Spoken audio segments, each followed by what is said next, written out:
আসসালামু আলাইকুম। আপনাদেরকে আজকে দেখাবো প্রবাসীদের রান্নাঘর। এটা হচ্ছে প্রবাসীদের রান্নাঘর। দেখুন,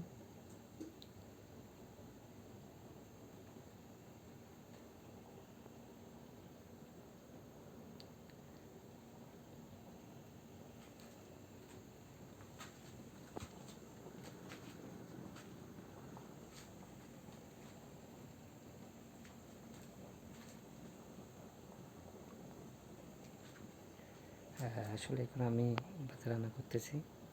কিছুক্ষণ পরে খাওয়া দাওয়া শেষ করে আমরা কাজে চলে যাব।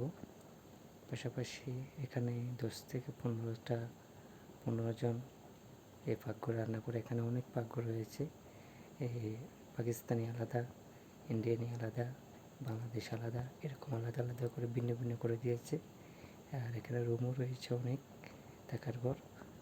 আর এখানে 5টি চুলা রয়েছে আমাদের রান্নাঘরে।